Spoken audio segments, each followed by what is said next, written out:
My name is Kieran Hudson, and I'm the narrator for this team project. Who contributed to this team project are our team members and also our team leader, Emily Jeffrey. The names of the members are Daryl Harris, Sharisa Jimenez, and Sintish Kabongo. The topic we decided to cover is suicide rates within the Veterans Healthcare System. Suicide is a national public health issue that affects all Americans, including veterans, their families, and their friends. Suicide has no single cause, and no one approach can end it. But prevention is possible, especially when veterans are able to find support before a crisis happens. In these slides, we are going to define mental health and mental illness, as well as differentiate between the two, go over some facilities and programs for veterans, war history, as well as veterans' mental health, and examine suicide rates among veterans. And last, we'll discuss some healthcare system options. So mental health is, by definition, a state of well-being in which the individual realizes his or her own abilities, can cope with the normal stresses of life, can work productively and fruitfully, and is able to make a contribution to his or her community. Do you know what are the warning signs of poor mental health or mental health illnesses? And how has mental health personally affected our military veterans? Mental health can also be said to be a successful state of mental function and performance that is characterized by productive social interaction, fulfilling relationships, being able to adapt to change, and just overall personal well-being. Mental illness, on the other hand, refers to diagnosable mental disorders. A mental disorder is alerted, rational mood, behavior, or distress. Three major categories are schizophrenia, which affects more than 2 million people per year, affective disorder, such as major depression or manic depressive illness, anxiety disorders, such as panic disorders, obsessive disorders, post-traumatic stress disorders, or PTSD, as well as phobias, which are any disorder that characterizes extreme fear or aversion to something. How the U.S. can address the strategy of veteran suicide, we do have a video that is included here, which I'll play.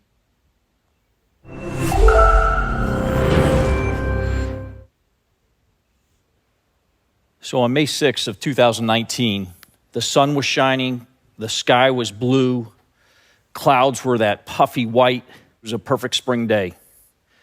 I was walking back to my office, and my phone rang, and it was one of my lieutenants. I said, "Hey, John, how are you?" He said, "Sir, I'm good, but I've got some bad news."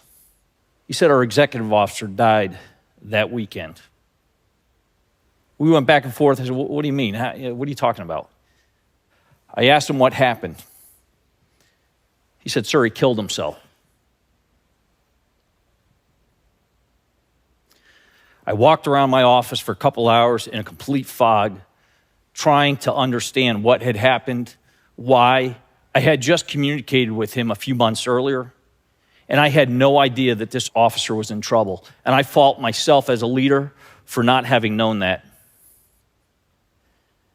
I went on this process of trying to figure out why, what's happening in the veteran community, why are these things going on? I read reports from the Department of Veteran Affairs, Department of Defense.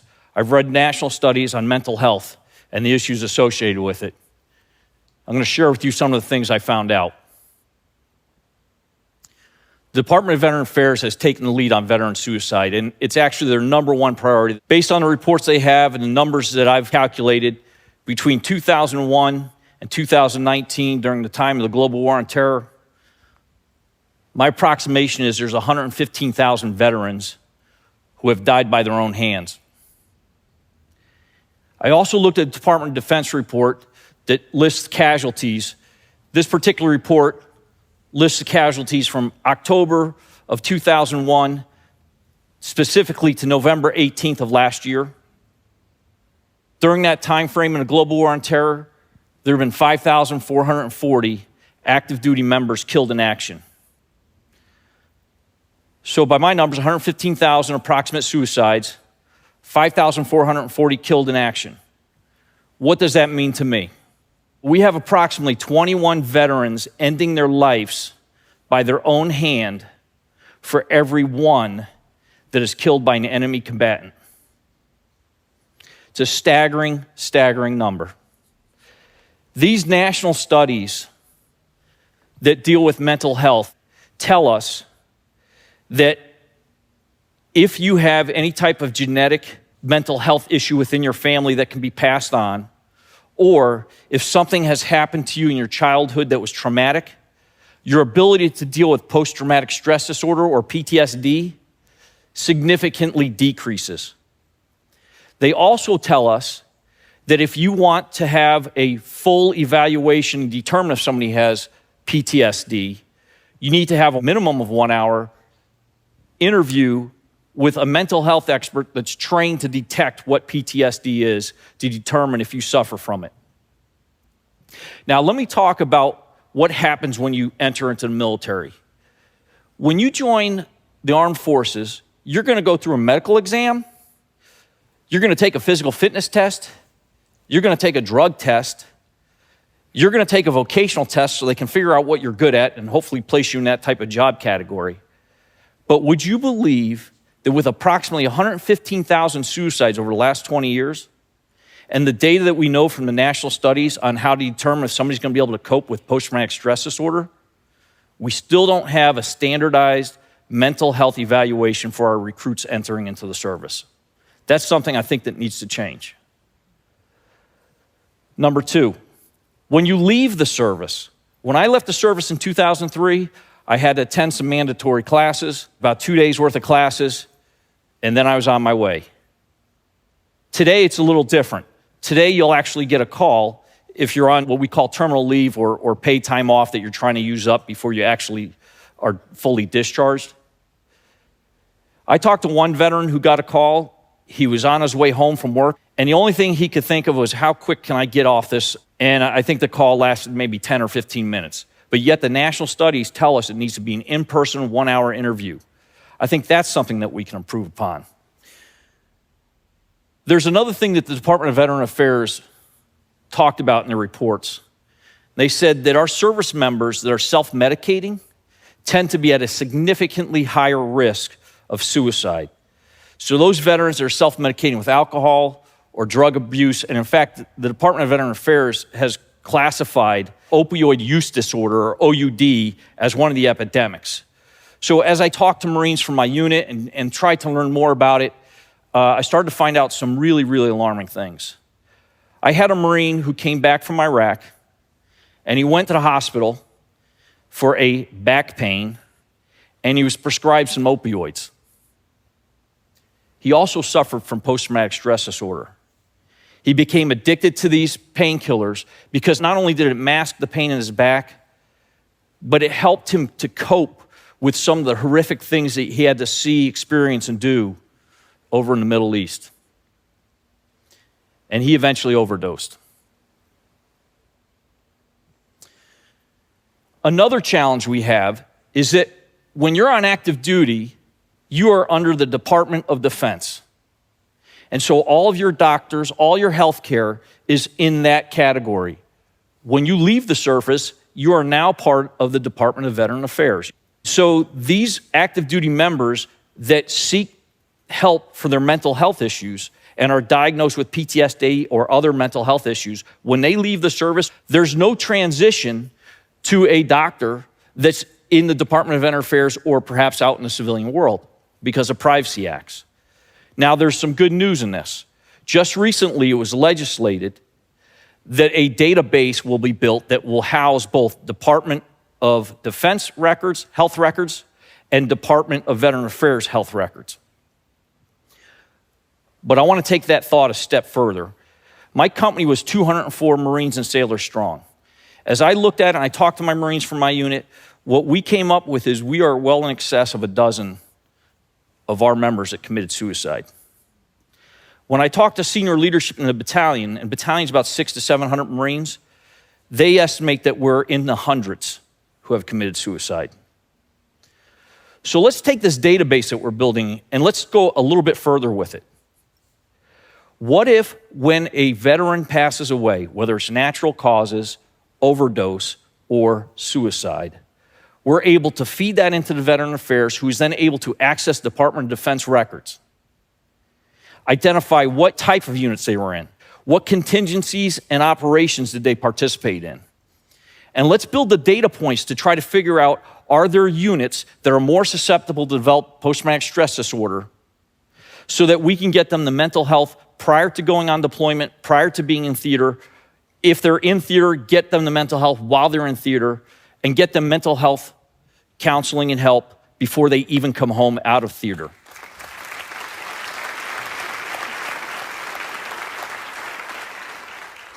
And by the way, if we can build those sets of data points to be able to do that, we don't just apply them to the military, we can also use that for the general population.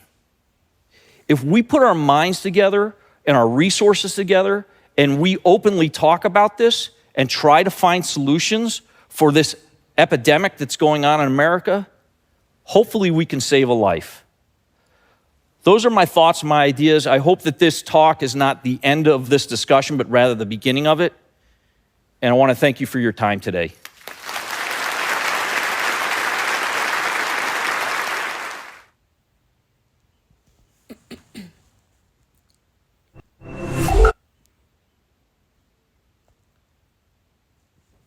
Now we'll go over the American War timeline.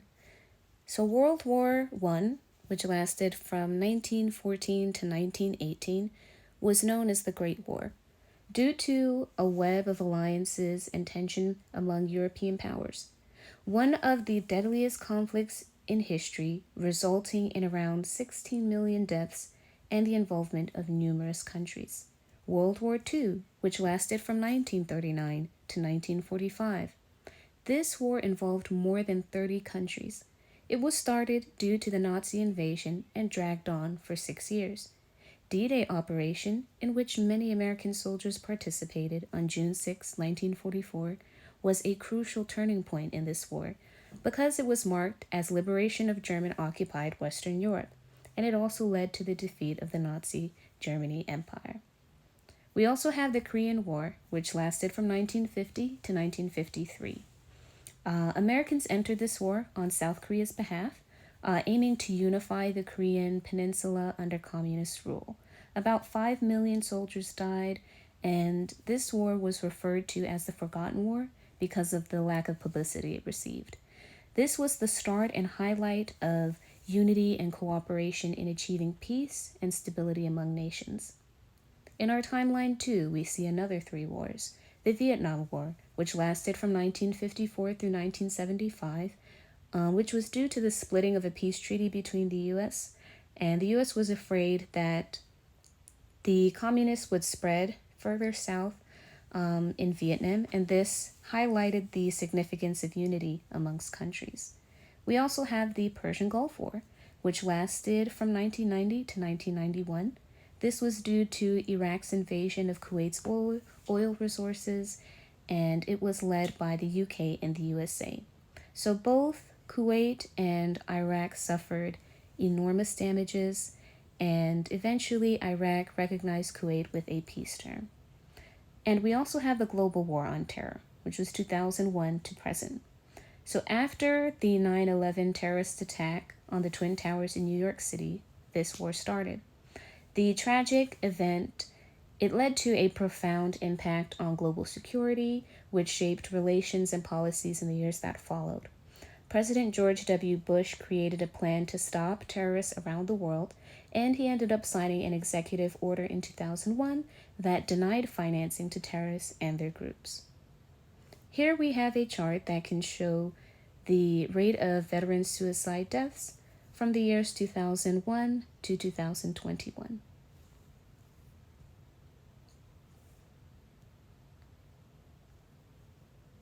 Here we have another chart showing the difference between the rate of suicide deaths among veterans versus non-veteran U.S. adults, also ranging from the year 2001 to 2021. And as we can see, there has been a steady line of suicide deaths among our veterans, so we haven't been able to lower those.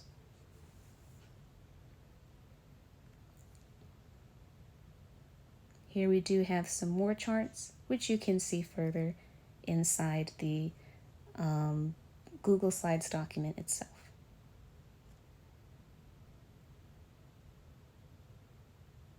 Here we have a chart and a table that lists the first and second leading causes of death among veterans. And this is for the year 2021. Here we have another chart which shows the methods that veterans used when performing suicide. So suicide is the second leading cause of death in veterans below the age of 45. There are many resources for veterans struggling with adjusting, if they're struggling with suicidal ideation or depression. So some organizations where veterans can find assistance with suicidal ideation and mental health disorders that may lead to suicide are the Veterans Crisis Line and Coaching into Care. Both of these are telephone lines where veterans and family members can get counseling from trained mental health professionals. And going further into that, the Veterans Crisis Line is quite easy to reach. It's a 24/7 operated line. You just dial 988 and then press 1. It's accessible to not only veterans, but their families and friends. So the live agent would have a conversation with you and provide resources that can help either yourself if you're a veteran, or help guide a family member to those resources that can help the veteran that's in distress. The website, Veterans Crisis Line, also offers a VA self-check quiz, which can help you to identify if stress and depression might be affecting someone you know that is a veteran. We also have Coaching into Care. Now this phone line is available 9 through 5, Monday through Friday. This program aims to provide some more personalized assistance and help individuals navigate the complexities of care effectively. So this program offers treatment options as well as education about how PTSD can affect relationships. It also gives tips on communicating with loved ones and gives some more education on psychosis and just general information on benefits. So in conclusion, suicide remains a significant national public health crisis, profoundly impacting veterans and their communities. Veterans face unique challenges because of what they've seen, what they've done, and that contributes to higher risks of mental health issues and suicide. The distinction between mental health and mental illness has been clarified, impacting further importance and transparency in recognizing those early warning signs. The role of various support programs and facilities for veterans is captured. Strengthening our support, a call to action. Encourage greater utilization of available mental health resources, such as the Veterans Crisis Line and Coaching into Care. We'd also like to encourage and create awareness for leadership to advocate for the well-being of veterans proactively and collaboratively prior to severity. Some future directions would be to advocate for continuous improvement and funding, especially to veterans' healthcare programs to address mental health proactively. By enriching a supportive community and enhancing access to care, we can strive to prevent veteran suicide. And also, thank you so much, veterans, for your service.